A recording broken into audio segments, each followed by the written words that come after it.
All right, I'm going to get going here. Welcome to today's webinar, Why Disability Inclusion is Critical for Your DEI Strategy. So first, we're going to do just a little bit of housekeeping here. The webinar is being recorded and a link will be sent to you tomorrow with all of the slides and the slide decks and everything. Use the Q&A feature to ask your questions. We'll try to address all of your questions during the Q&A session immediately following the presentation. There's so much work to be done to improve employment practices and workplace culture. And disability inclusion is a crucial piece of that puzzle. And that's why I'm so excited to introduce today's speaker, Shawn Dennison. Shawn serves as a public affairs officer with the Maryland Health Department's COVID division in Frederick County. Shawn's role is to provide trusted, accurate, and timely COVID-19 information to county residents. His engaging style, relentless commitment to public health, and 30+ years of public service in the disability community have combined to make his public information role essential during the pandemic. Most recently, Shawn's been working with the Maryland Department of Disabilities and the Governor's Office for the Deaf and Hard of Hearing to provide COVID-friendly or disability-friendly vaccination clinics in the community for COVID-19. So now that you know a little bit more about him, Shawn, you can take it away. Thanks, Lori. Yes, people may be thinking, what's this guy doing public information work with COVID have to do with disability? But I have, 30+ years in the disability field, primarily with employment. And I have seen a lot of changes over the years. And I kind of want to, I get pretty excited about this stuff. So I'm going to go ahead and get started, to set a foundation here. So we start with, what is a disability? So having a disability means that a person has an impairment that causes difficulty in doing things that most of us take for granted, such as walking, running, eating, washing, dressing, reading, writing, and speaking.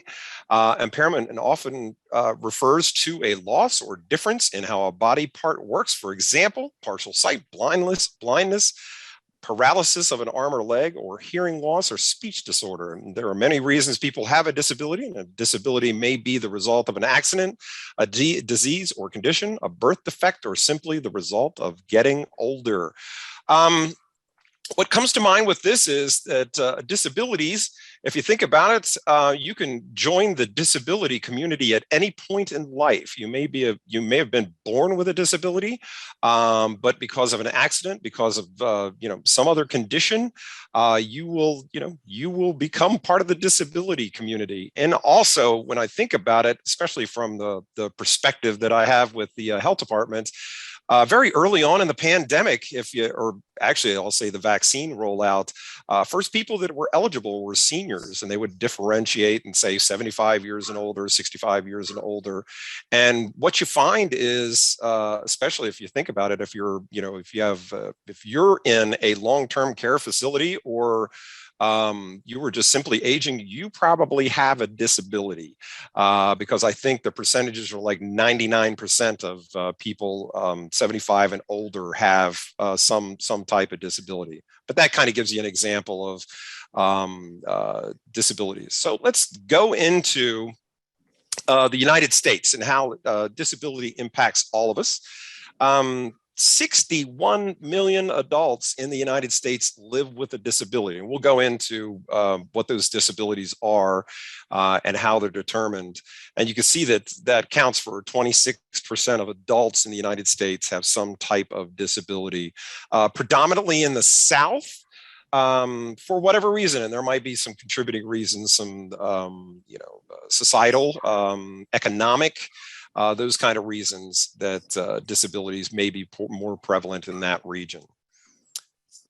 So this is a great breakdown of the percentages of that group. So that total percentage of what the disabilities are.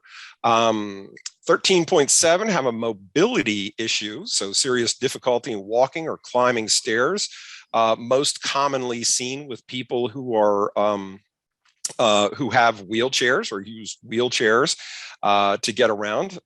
Cool thing to note about this is the greater prevalence of electric wheelchairs to help people get around, which is great. Because if you think about it from a business level, you think about some of the larger stores like, Costco, Lowe's, Home Depot, they have, and a lot of grocery stores have these electric wheelchairs that you can use if you have a mobility issue. And that is great for business because that adds just another, part of the community that can have access to your store. 10.8 have a cognition impairment or cognition disability. And that's, like it says, serious difficulty concentrating, remembering, or making decisions. It also includes people with intellectual and developmental disabilities. So when we say that, people that might be on the autism spectrum. And moving on, independent living, people that have difficulty doing errands alone. And you find this most commonly in seniors. So maybe a collection or a cluster of disabilities that they may need assistance for, in living alone or getting errands done in that case. 5.9 in hearing. Deafness or serious difficulty hearing. I'm here in Frederick County. We have a pretty large deaf and hard of hearing community here because the Maryland School for the Deaf is located here in Frederick County. And what has happened, wonderfully so, is that graduates who have gone through the Maryland School for Deaf love Frederick so much that they say, I think I'm going to live here. So I've had a lot of contact with them because as you're trying to get content and messaging, as it relates to the pandemic and COVID, how do you do that? How do you reach out to these organizations? But they're, Maryland's fortunate in that we have a Department of Disabilities, and we also have the Governor's Office of the Deaf for the Deaf and Hard of Hearing. So moving on, 4.6% vision. So that's blindness or serious difficulty seeing. There's the one thing that pops to mind with this, and we had to work with that community as well, is the level of, and you'll hear this throughout the presentation, the level of technology that's improved, that's made, screen readers and, various, there are Braille tablets that can, you can type with a Braille tablet, you can type with a regular typewriter, you can have it read it back to you. The applications have just grown exponentially, wonderfully so. And then 3.7% is the self-care. And I was reading about this morning because it was like self-care. It's one of those things, again, predominantly, may include some of the clusters of the other parts, but, people that may not be able to, dress themselves or bathe may need some assistance. Doesn't mean that the brain power is any less. It just means that they need help with these kind of things. So moving on. I like to start with this because as you lead into employment and, my experience, I worked primarily with people with intellectual and developmental disabilities, and just thought that this cartoon covered it, especially when going to look for employment, and assessment tests. If you know anything about the field, or if you know anything about disability determination, there are these variety of these hardcore assessment tests. And, how can you ask a goldfish to climb a tree? So those kind of things have gotten so much better over the years, and because people understand that, everybody, and we look at it like this in the disability field, everybody has value. Everybody has something to offer, and everybody has an employable skill. It's just a matter of finding it. So move on. I included this in this, and we were doing the run through the other day. And this kind of had a theme. If anybody has seen this movie called Crip Camp, it's about it's basically the subheading of the disability revolution. This is where it really got started. Things with the Americans with Disabilities Act and the group of young people that attended this camp. I believe it's in upstate New York, Camp Gen Ed. And it's an extraordinary documentary of how basically they called themselves the Crip Camp because everybody who attended during this, I think it was a 2-week session, had some disability, whether it be mobility or intellectual and things like that. And they all just, you have to watch it to appreciate it. It was nominated for an Oscar award. It came in second. But the core, the reason I bring this up is because the core of young people that attended this group, and that you would see in the documentary, it's the group that helped create the ADA in the 80s that was finally signed into law in the 90s. First and foremost, a woman by the name of Judy Heumann, who was at one point, and still very active in the disability community. But at one point, she was President Obama and President Clinton's essentially disability advisor. So she was on the staff for both presidents. If you get a chance to watch it, highly recommend it. It's even being in the field, sometimes it's a little cringeworthy, but wow, some very powerful stuff that came out of it. More foundational type stuff here. So the Americans with Disabilities Act, it was signed into law in 1990 by George H.W. Bush, and it's one of America's most comprehensive pieces of civil rights legislation that prohibits discrimination and guarantees that people with disabilities have the same opportunities as everybody else. And the way you can look at just the initial things, and I know that, even with like vaccination clinics, when we were planning that, especially for the disability community, some of the eye-opening things are, is the clinic accessible for people with mobility issues? Are there, if you're deaf or hard of hearing, is there some interpretive service? And again, I'll point out that plenty of applications now, apps that, you can dial up an interpreter right online. FEMA provides it. The state of Maryland provided it. And so if, somebody comes into, a business or an organization, or in our case, a vaccine clinic, and needs interpretive services, you got it. It's got it at your fingertips.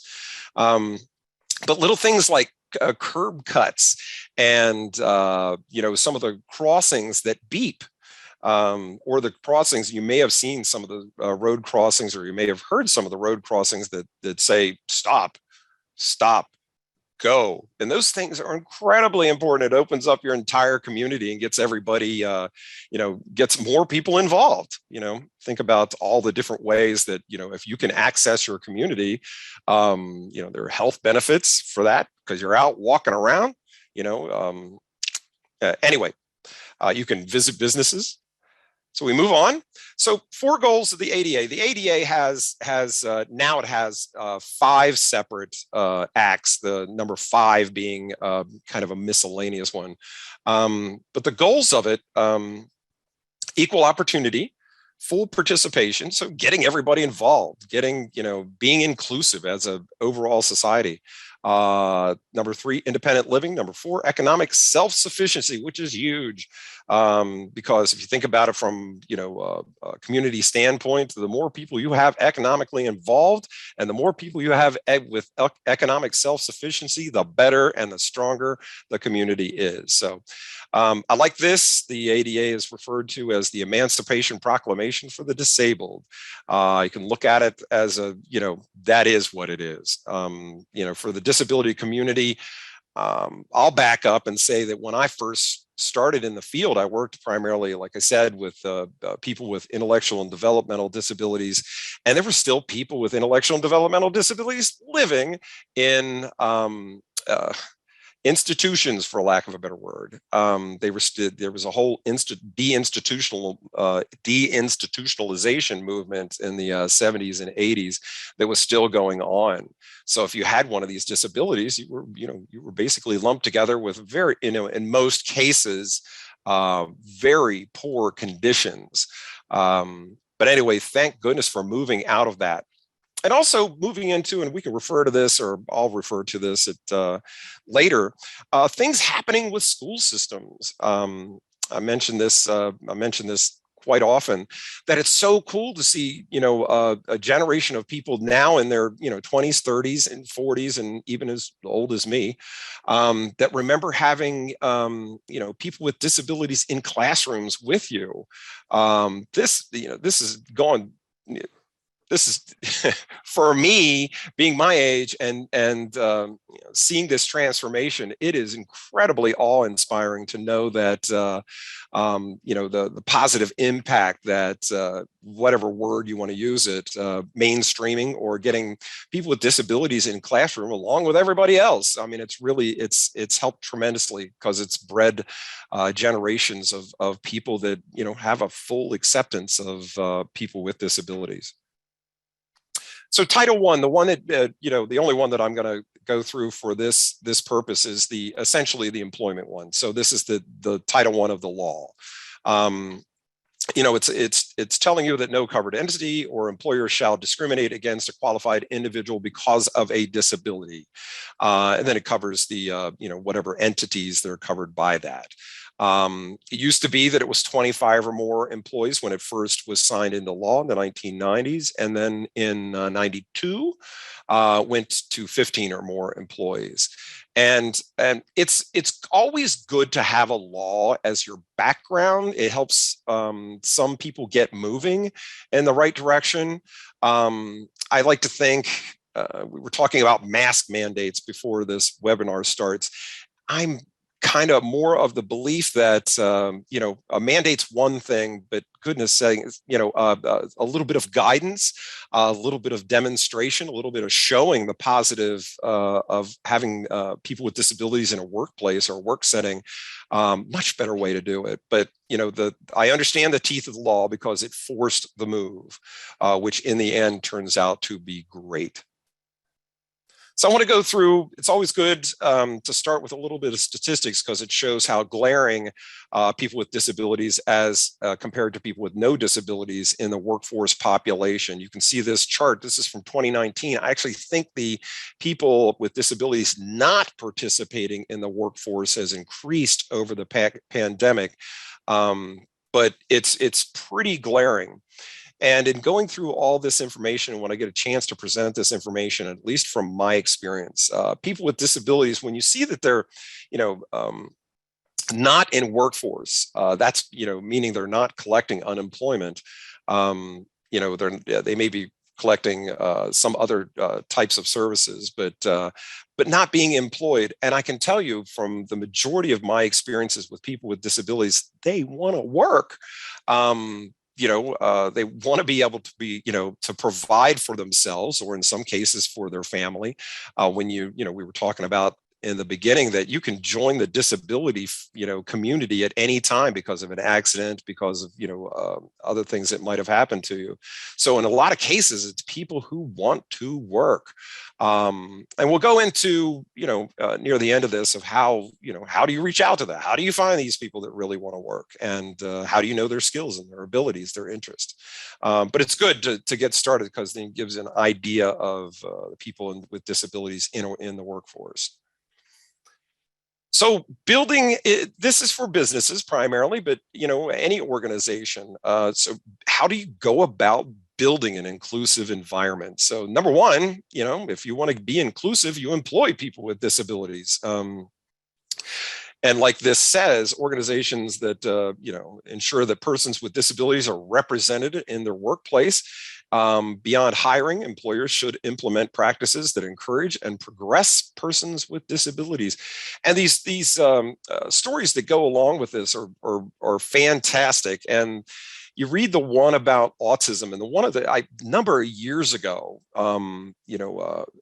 as the understanding of people with autism has become more prevalent, some of the hiring practices changed because if you think about it, the things that we used to look for, when we were going through and interviewing somebody, you're looking for that smile, you're looking for that engaged personality, you're making sure the resume is great, but you want that firm handshake, and well, maybe not during a pandemic, but you want that firm handshake, you want the smile, you want the eye contact. And if you think about autism, you're probably not getting any of that. That's not saying that the person can't do the job.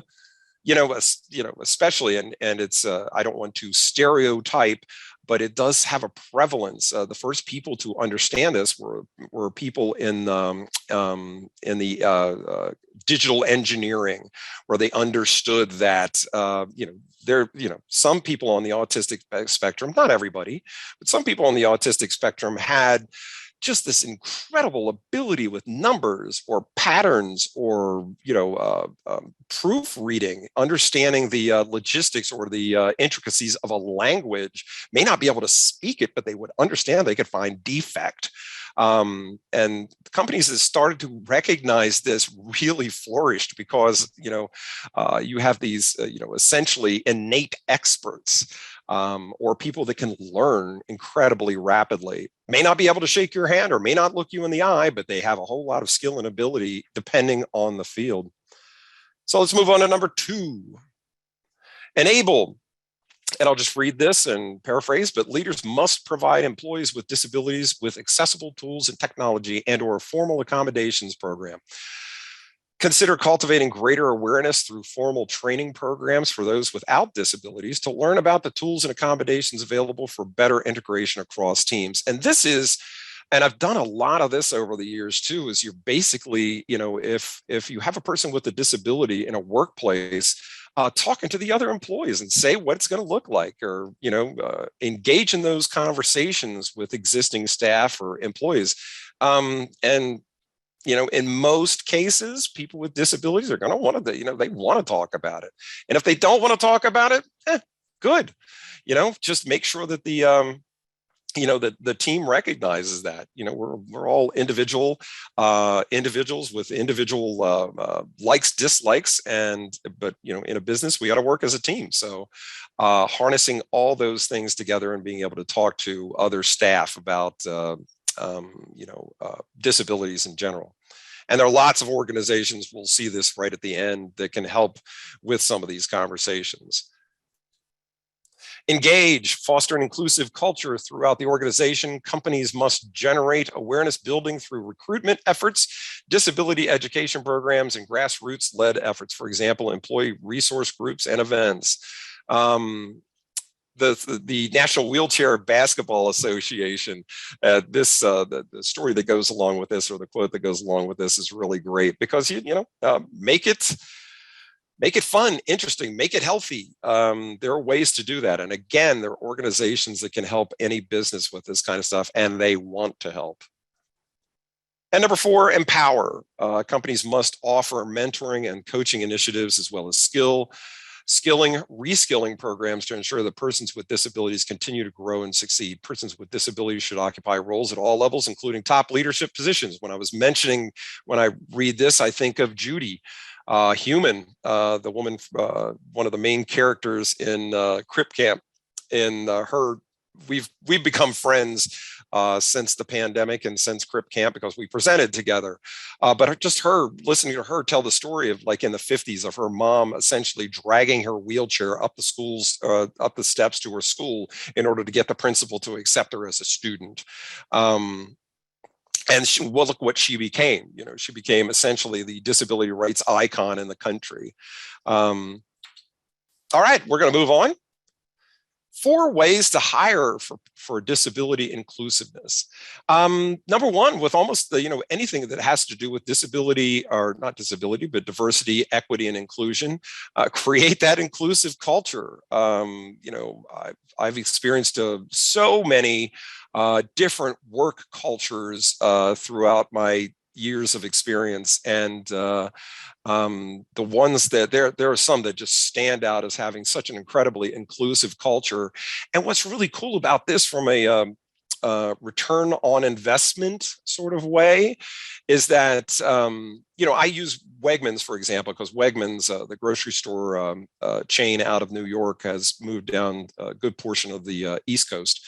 They really made a commitment to having an inclusive culture, and they hire a very diverse their workforce is incredibly diverse in many ways. And what they see this as, and I thought this was, this is great. accepted with a lot of different businesses, that if you have a diverse workforce, you're going to attract a diverse, the people that come to your business, a diverse community. So anyway, companies that are inclusive of workers with disabilities manage their culture in various ways. Some survey employee attitudes and invite employees to self-identify. Others nominate a diversity champion and support disability-specific resource groups, including senior leadership and messaging and awareness efforts helps underscore the importance of inclusion. Again, the inclusion in all facets just broadens your appeal in so many ways. Not only, diversity makes a workforce stronger, but it also appeals to people who may use your business. Broaden your talent practices. This is something that we could talk for a long time about, but I'm not gonna. But if it comes up in questions, I'll be happy to do that. Help recruiting people with disabilities. Companies can turn to community organizations. Like I said, we're going to go through that and focus on partnerships with these community-based organizations. And also in the way that you appeal, to your hiring practices, the way you write out a job description, or how you appeal for candidates for a position. Foster wider awareness. So new disability inclusion effort will fall flat without building trust among employees. Raising awareness is an important step to combat stigma and lend authenticity to your message. And representation and storytelling are powerful tactics that bring your corporate values to life. As you saw in the previous slides, some of the respondents had some pretty interesting stories about this, and there are so many out there. This is it. This is great. And I should have mentioned this at the very beginning. October is National Disability Employment Awareness Month. So this is perfect timing for this. I don't know if iHire knew that, but it's fortuitous that it turned out that way. And then prioritize access for all. So, if you're providing access. Providing access goes beyond making sure people who use canes or wheelchairs can navigate stairs or doorways. Inclusive design means that people with disabilities can also use websites and digital tools. That's a whole new thing happening now, is, taking a look at your own website, and there are ways to determine whether or not it's or how accessible it is. And inclusion of people with disabilities includes job skills training, accessible software design, and artificial intelligence solutions in its strategy. So we were talking about, connecting with specialized organizations. There are plenty. These are the most common throughout the United States. So every state has what's called a state vocational rehabilitation provider, or a state vocational rehabilitation service. In Maryland, it's called DOORS, which stands for the Division of Rehabilitation Services. And they provide like it says, provide a range of services to help people with disabilities train for, find, and keep jobs that fit their skills and interests. Great to have a connection with this. Now, granted, in most cases, it's a state organization. And if you're not used to state organizations, it is, in some cases, pretty rigid. But still, having a relationship, being able to reach out for them. I can tell you that everybody on this list, if they got a call from a business corporation, they'd be ecstatic to hear from you, and they would be able to fill your ear with all kinds of information. Another one is this disability :in. I've gotten to know more about them over the years. They are an outstanding resource for businesses as far as training, assessment, inclusive practices, how to appeal to people with disabilities, what to look for, how to change maybe your job descriptions, or how to, what are the best ways to post information. Great resource.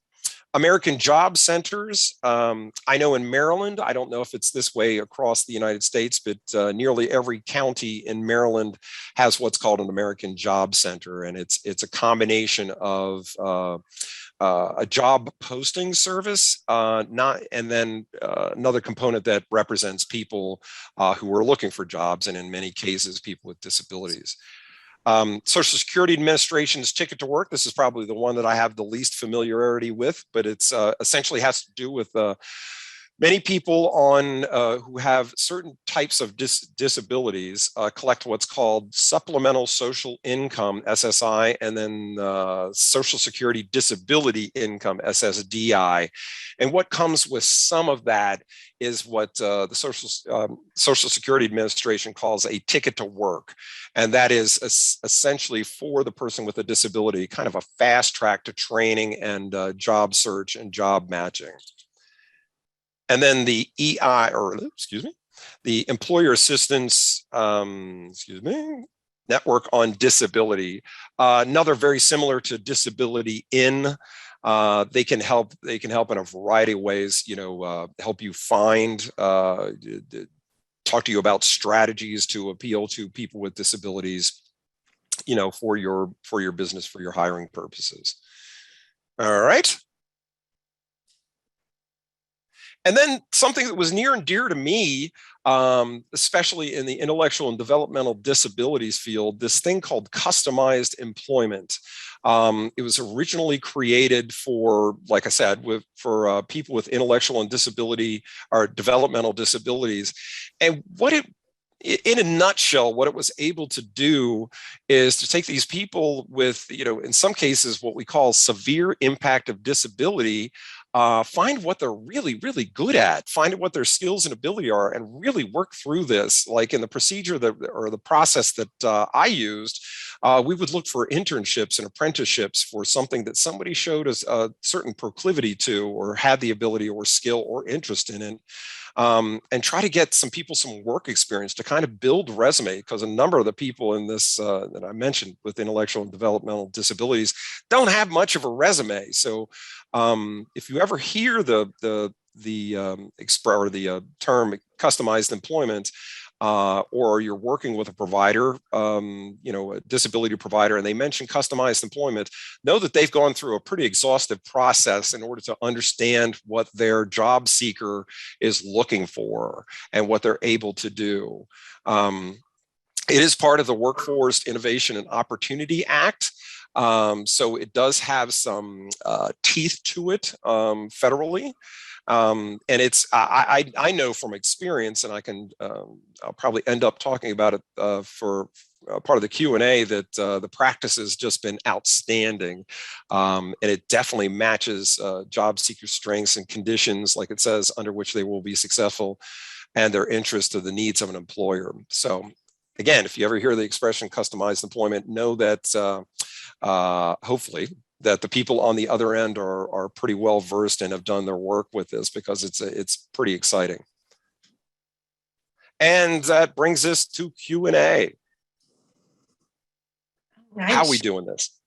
We're doing very well with this. So let me open up my chat window here. I guess I can too. All right. The first question is, we're a small company with only a few people, so we don't fall under the ADA, but still want to be able to provide reasonable accommodation. Is there an organization or program that offers financial assistance for us to be able to do this? That I am not sure. I know of ones that exist, and the best way to do that is I mentioned, and there's a link in there for the American Job Centers.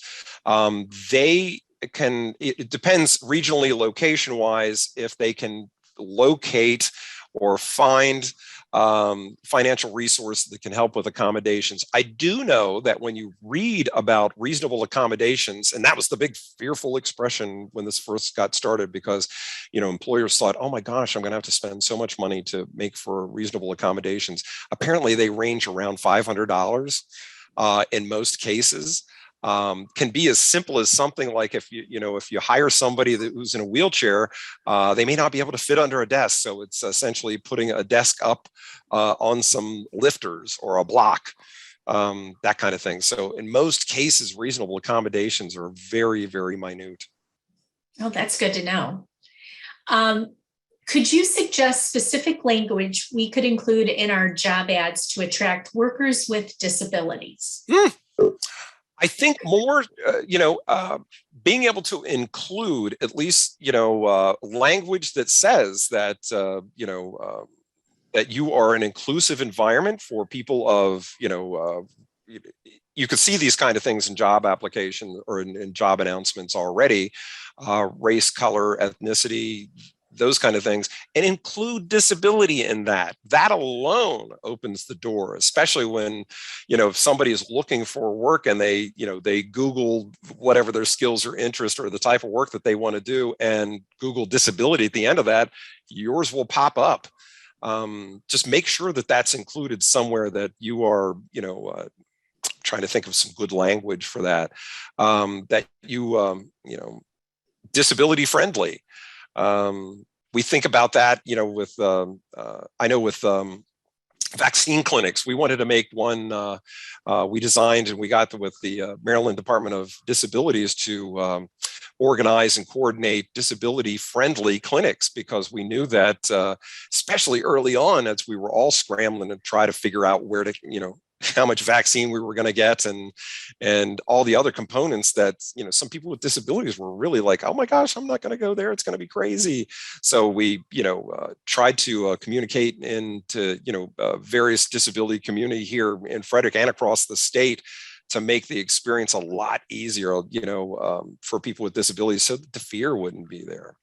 You could compare it to, and we talk about this at the health department as well, we have various community clinics still going on right now, and people in the Spanish-speaking community, if you think about this, their number one concern was, when they go to the clinic, is somebody going to be able to speak Spanish? And now that they've learned that we do have, we have an interpreter, we have a number of bilingual, trilingual, etc., people working with our clinics. Once that information gets out and goes through the community networks, it's you start seeing people, the Spanish speakers that come and they have questions, they want to get vaccinated. Works the same way with disabilities.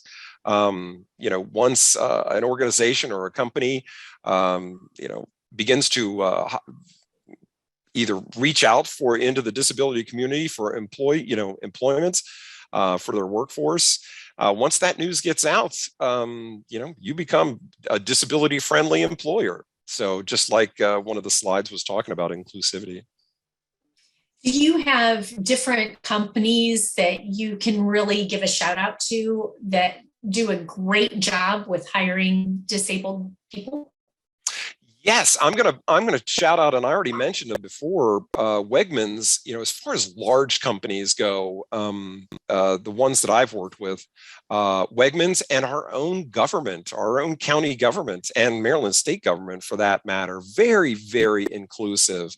But that's not to diminish the smaller companies, locally owned companies that just on simple conversation of, like, your question had to do with if you had less than 15 employees. It's wonderful as far, making that connection with smaller employees of, like I said, 15 or less, or even in 20s, 30s, 40s, whatever number of employees, making that connection and doing those introductions. That was my job before, was, in job development. One of the things that was really powerful, and you may see this, any employer or business may see this, is something called a visual resume. Gives you, we put these together, they were typically a minute, 2 minutes long, of essentially, demonstrating a person's skill and ability right there by video. So, person from one of those agencies or one of those groups that's advocates for people with disabilities could bring this into an employer, small or large, and that's a quick and great way to see, get to experience the person before they even show up for an interview. So lots of really cool stuff. Yeah, that is very cool. Yeah. We have a question. We have a son who is 28 with CP, and that he has now started working 8 hours a day. This is his first job. Is he at risk to lose his SSI? No, he is at risk to lose. Okay. SSI, I can't remember where it sits now on a monthly basis. It's like $700, somewhere in the $700 to $800 range. What SSI does is that as you begin to earn money, let's say at 8 hours a day, 5 days a week, as you begin to earn money, it begins to take away that amount. And, as your earnings become higher, and there are people who do this kind of work, they're certified benefits counselors for Social Security Administration. Now, the one thing that most people, or something that people worry about the most with SSI is that as soon as you get SSI, you get medical, I believe it's Medicaid. So you have, in Maryland, I think it's medical assistance. And that comes with, as soon as you get determined that you are, you can earn, SSI, you also get the medical benefits, which is what most people really, need when you get that determination. There is a provision in SSI called, I believe, 1619B that allows you to earn well above and still keep your medical assistance. So I would look into that. Yes. And talk to the Social Security Yes. And they would be the ones with the answers, right? Yep. Okay. Yep. They're the ones, and they can actually hook you up with a certified benefits counselor too that can help you get through that. But yeah, it's always been a concern because the people that I worked with intellectual and developmental disabilities, the vast majority of those folks that I worked with had SSI, and the families were always really concerned because, just the scenario that you just laid out, 28 years old, can't be on the family's insurance. They get medical assistance through SSI. I don't want that to be gone because it's essential. But yeah, there's ways to work around that and also keep medical benefits. Okay. Well, we've got a couple more questions to roll through here. All right. What's the best way to participate in Disability Awareness Month as part of our DE&I initiative in an agency that employs 500 plus people? Ooh, I tell you what, reach out to the disability in people, and they can connect you with anything in your area to get involved with everything from disability resources to events to groups that you can join, groups that can talk to your organization. They're out there. Reach out to them, and you'll find, and this is something that I've experienced firsthand, that people in the disability community as a whole, these provider agencies, these agencies that advocate and represent, they are more than happy to talk to you about these kind of things or connect you with people who will, like the data in one of the earlier slides was showing, the participation in the workforce is so low, but the desire to do this, the desire to work is great. But as it relates to events, as it relates to presenters, as it relates to getting information, reach out to Disability In and see where you can go from that. But any of the ones from that one particular slide could help you and probably point you in the right direction. Right. And we'll send all these out tomorrow. So yeah. All of those links. And I just love this because the attendees are giving links and resources and helping each other within the chat. That's just so amazing. Another question. I don't have a disability, but want to be an advocate for people who have disabilities. What is the best way to approach this? I just started my own HR consulting firm, and this is an important focus for me. My fear is not being accepted as an advocate because I don't have a disability. That is, I get the concern. I get the anxiety because I don't have a disability either. And I would reach out, I would again go back to that list, reach out to your workforce services. In Frederick County, it's called the Frederick County Workforce Services. But almost every other region, jurisdiction, or state has some workforce services. Reach out to them at first, and they will connect you to organizations in your area, ARCs, Frederick County, all the majority of the counties in Maryland have the ARC, which used to be called, the ARC stood for Association of Retarded Citizens. Well, that, language has completely changed. So it's back to being the ARC. So if you find a regional or a community or a county-based ARC, reach out to them. Also reach out to your workforce services and see if you can get connected that way. Simple Google searches of your area with disability, Frederick. Find out what the organizations, in your area and whatever their community that they advocate or represent. It's out there. Believe me, it's out there. That's great. I think that's the end of our questions. If you could progress to the next slide. Okay. Promote our next. I can do that. Webinar. So thank you all for attending. Thank you all for being such great guests and helping each other and being so engaged. We really appreciate it. Thank you, Shawn, for being with us. You are just such a great speaker, and I'm getting to spend some time with you this week. Thank you. Please keep in mind our November webinar, Combating Turnover, How to Retain Valued Employees in 2022. Thank you, everyone. Thank you.